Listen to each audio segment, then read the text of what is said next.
And ముఖ్యమైన topic ఒకటి sir, ఇప్పుడు పిఠాపురం వాస్తవంగా ఈ ఎన్నికల్లో ఎక్కువగా మాట్లాడుకుంది, ఎక్కువ చర్చలు జరిగింది పిఠాపురం గురించి.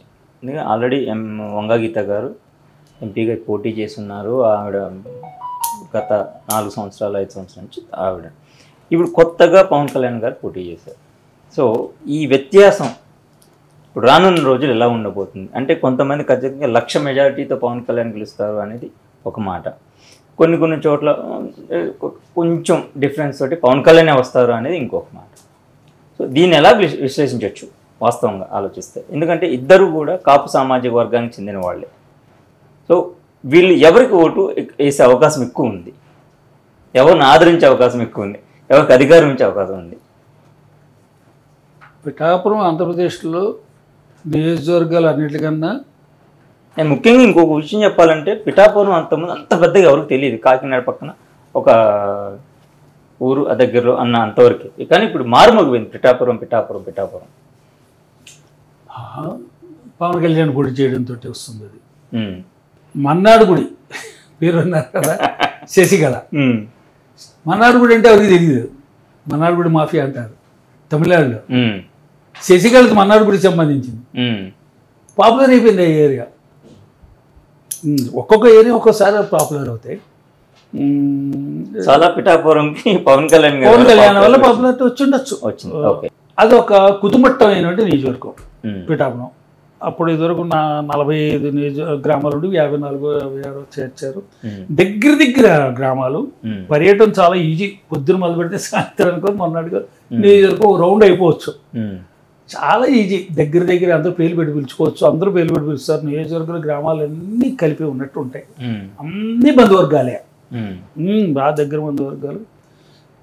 కాపు సామాజిక వర్గం అనేది కులం సామాజిక వర్గం కాదు. సమాజంలో కులం వర్గం కాదు, అంగమే. అది నేను ఒప్పుకోను. మన కులాలన్నీ అతను కులం పేరు పెట్టుకో, క్యాస్ట్ అను. సమాజ వర్గం అన్నది హుందాగా ఉంటుంది పాపం వీళ్ళకి వినడానికి. కులం అనకూడదు. కులమే అందాం. కులం నేరం కాదు అండం. కుల లిస్ట్ కావాలి కదా. క్యాస్ట్ వైజ్ ఈ లిస్టులో ఉన్నాయి. క్యాస్ట్ వైజ్ ఓట్లు వేసుకుంటారు, క్యాస్ట్ వైజ్ నాయకత్వం పెట్టుకుంటారు. కులం మాత్రం అనకూడదు అంటున్నారు. ఇది హిపోక్రసీ కదా. కాపు కులం ఓటర్లు ఎక్కువ. ఆ నియోజకవర్గం చాలా మంచి నియోజకవర్గం. పెద్ద పెద్ద నాయకులు అక్కడి నుంచి ఎన్నికయ్యారు. పేరున్న నాయకులు ఎన్నికయ్యారు, కాదంటలేదు. చైతన్యం ఉన్న నియోజకవర్గం, రాజకీయ చైతన్యం ఉన్న నియోజకవర్గం. దాని కుల చైతన్యం అనండి, రాజకీయ చైతన్యం అనండి, ఆలోచించే ఊకలు కూడా ఎక్కువ ఉన్న నియోజకవర్గం. అంచేత వాడు ఇద్దరు కాపులకి ఇస్తారు. ఎందుకంటే కాపు మెజారిటీ. మరి ఇద్దరు కాపులు పోటీ చేశారు. ఎప్పుడు గోపాలకృష్ణ, ఇక్కడ కాదు ఇప్పుడు చెప్తుండే, తోట గోపాలకృష్ణ గారు, మల్లిపూడి మంగపతి పళంరాజు గారు, ఇద్దరు కాపులు. వాడు తెలుగుదేశానికి ఒక కాంగ్రెస్కి పోటీ చేశారు. యువి కృష్ణరాజు గారు బీజేపీ తరఫున పోటీ చేశారు. పిఠాపురం నియోజకవర్గంలో అత్యంత ఓట్లు యువి కృష్ణరాజు గారికి వచ్చాయి. ఇద్దరు కాపు నాయకులకి రాలే. తెలుగుదేశం కాంగ్రెస్ విసిగిపోయి ఉంటారు వాళ్ళు. కులం చూసుకోలే. ఈ కాంగ్రెస్ తెలుగుదేశంతో విసిగిపోయాం. కృష్ణరాజు గారు బీజేపీకి చేశారు.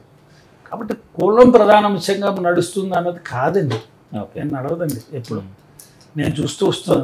అంటే కులం ప్రధానంగా నడవదు అంటున్నారు కాబట్టి, సో చరిష్మాతో వచ్చే అవకాశం ఉంది ఈసారి. చరిష్మాతో రావచ్చు. ఎందుకంటే చరిష్మాతో రావచ్చు. పవన్ కళ్యాణ్ గారికి ఉన్న చరిష్మా ప్లస్ ఈసారి తిరిగారు బాగా. ఆయన చరిష్మాతో ప్రాంతాల్లో కంటే కూడా పిఠాపురంలో ఎక్కువ తిరిగారు. చరిష్మాతో రావచ్చు. కానీ అతను ఏ రకంగా ప్రొజెక్ట్ అయ్యాడు. అక్కడ మండలంలో నా నాయకుల పేరేంటి పిలవగలరా? నమస్కారం సార్ అనేప్పటికి సుబ్బారావు 2 రోజులు కనపడలేదు నువ్వు. మీది కొత్తూరు మండలం కదా, రేపు వస్తున్నాం అక్కడికి. అసలు ఐడెంటిఫై చేయలేరు అని అంటారు. చెప్పరు కదా, నీ మండలం 12 రోజులు వస్తున్నాను. ముఖ్య నాయకుల సమావేశం పెట్టి వాళ్ళందరూ నాకుతుంటే అక్కడ ఎక్కడో ఉంటుంది బుర్ర. ఆయనకి టెన్షన్, ఏదో ఆలోచిస్తూ ఉంటాడు. ఎవరిని ఎట్టుకు తిట్టేద్దాం అని అది ఆలోచిస్తుంటే పలకరించి, పేరు పెట్టి పలకరించి. రాజకీయాల్లో ఎవరైనా పలకరించండి, బాగున్నా గుర్తున్నానండి, నువ్వు గుర్తున్నప్పుడు వేస్తున్నావు, మర్చిపోయినా సరే అలా నటించాలి. ఏది ఎక్కడ జ్వరం వస్తే వచ్చేసాడు అంటే నేను విమర్శించట్లా. ఇక్కడే ఉన్నాడు మనతో పాటు, ఈయన హైదరాబాద్లో ఉంటాడు, రే 5 రోజులు చెప్పాడు 5 రోజులు చెప్తాడు ఈ వైద్యానికి 5 రోజులు చెప్తాడు మనం మాత్రం ఇక్కడే మండల కేంద్రంలో మున్సిపల్ హాస్పిటల్కి వెళ్ళాలి. రాజకీయ నాయకుడిని ఎక్కువ చూస్తారండి, పరిశీలిస్తారండి. సినిమా గ్లామర్ కాదంట్లా, చిరంజీవి గారి కన్నా మించిన గ్లామర్ కాదనుకుంటున్నాను నేను. ఆయనకి మంచి గ్లామర్ ఉంది. ప్రజారాజ్యం పార్టీ పెట్టారు, 18 నియోజకవర్గాలు ఎదిగారు. అది కంటిన్యూ చేస్తుంటే బాగుండేదేమో, చేయలేకపోయారు. ఈయన ఏ నియోజకవర్గం ముందు చెప్పకుండా కాకినాడ ఎంపీ అంటాడు, ఎమ్మెల్యే అంటాడు, కాకినాడ ఎంపీ అంటాడు, మళ్ళీ పిఠాపురం ఎమ్మెల్యే అంటాడు. స్థిరత్వం లేదు. తర్వాత ఓకే అతను 21 స్థానాలు అడిగేయడం వల్ల మన నాకు ఓటే లేదు, మన నెగ్గము, నీరసమైన పదాలు మాట్లాడారు. నేను 100 సీట్లు పోటీ చేసి ఆయన 100 సీట్లు పోటీ చేస్తే అంత లేవు కదా, 200 పంచుకోవాలి కదా. జగన్మోహన్ రెడ్డిని ఓడించాలన్నప్పుడు ఎవరో ఒకరు తగ్గాలి కదా. నేను తగ్గుతున్నాను, బీజేపీకి వాటా ఇవ్వాలి, అక్కడ ఆయన కూడా వాటా ఇవ్వాలి. తెలుగుదేశంలో ఆయనకి సుదీర్ఘ అనుభవం ఉంది. అది కూటమిలో అనుభవం 3 సార్లు అధికారంలోకి వచ్చిన పార్టీ, దానికి సేవ్ ఉంటుంది. మనం ఇంకా అధికారంలో రాలేదు. ఒకసారి అధికారంలోకి వచ్చిన తర్వాత కొన్ని సీట్లైనా నెగ్గితే మనం వాటా ఎక్కువ ఇవ్వమని అడగచ్చు. ఇప్పుడు అసలు 1 సీటు కూడా నెగ్గలేదు కదా మనం. నన్ను ఓడించేసారు ఇలా నెగిటివ్గా మాట్లాడారు. నాకు ఓట్లు వేసారా మీరు, ఇష్టమైన ఉంటూ ఉండండి లేదు పొండి. ఈ డైలాగ్ కరెక్ట్ కాదు రాజకీయాల్లో. నేను ఏ ఉద్దేశంతో పొత్తు పెట్టుకున్నాను అవన్నీ వివరంగా చెప్తాను మీకు. నిర్ణయమే తీసుకున్నాం, ఆలోచించే నిర్ణయం తీసుకున్నాం. ఆ నిర్ణయం మీకు చెప్తాను. మీరందరూ అంగీకరిస్తారని అనుకుంటున్నా. అంగీకరించిన పొండి అనకూడదు. రాజకీయ పార్టీ అందరితో కలిసి నడిచేది, కలెక్టివ్ రెస్పాన్సిబిలిటీ. నేను ఒక్కడిని నాయకుడిని కాదు, ఏకఛత్రాధిపత్యం కాదు. ఈ పరిస్థితుల్లో చేసాం. మరి ఎవరన్నా పోటీ చేసి వాళ్ళు వస్తారా దగ్గరికి? ఉన్నారు అందరూ, ఆవేశం ఉన్న కుర్రాళ్ళు ఉన్నారు, అందరూ నలిగిపోతారు. వాళ్ళు నలిపేయడం నాకు ఇష్టం లేదు. నేను నలిగిపోతా, నేను త్యాగాలు చేస్తా, నేను నష్టపోతా. మీరెవరు నష్టపోవడం నాకు ఇష్టం లేదు. ఈ విధంగా రాజకీయ నాయకుడు మాట్లాడాలండి. మీరు ఉంటే ఉండండి, పోతే పొండండి. నా నిర్ణయాన్ని ఎవరు వ్యతిరేకించకండి. తెలుగుదేశం నిర్ణయాన్ని ఎవరు వ్యతిరేకించట్లేదు నాయకులు. ఆ నిర్ణయాన్ని ఎందుకు వ్యతిరేకించట్లు? మా నియోజకవర్గంలో మా నాయకుడికి ఓపోతే జెండాలు పీకేస్తాం, అంటించేస్తాం, ఇవన్నీ చేస్తున్నారు. అక్కడ కూడా ఏం చూసాడు అతను? ఆ నియోజకవర్గం నాయకుడు మేము అడిగిన నాయకుడికి ఇచ్చాడు లేదో చూసుకుంటారు. రాష్ట్రం మొత్తం మీద పాలసీని వాళ్ళు ఎవరు అడగరు. అంటే ఇప్పుడు పవన్ కళ్యాణ్ గారికి అభిమానులే కావచ్చు, అక్కడ జనసేన కార్యకర్తలు కావచ్చు, బోర్డ్స్ కొన్ని బోర్డ్స్ ఆయన పవన్ కళ్యాణ్ గారి బోర్డ్స్ కానీ పెట్టి వెనకాల బండ్ల పైన పెట్టి అలా కూడా ప్రచారం చేసి అలా కూడా చేశారు. సో ఆ ప్రభావం ఉన్నదంటారు మీరు మీరు చెప్పిన దాని ప్రకారం?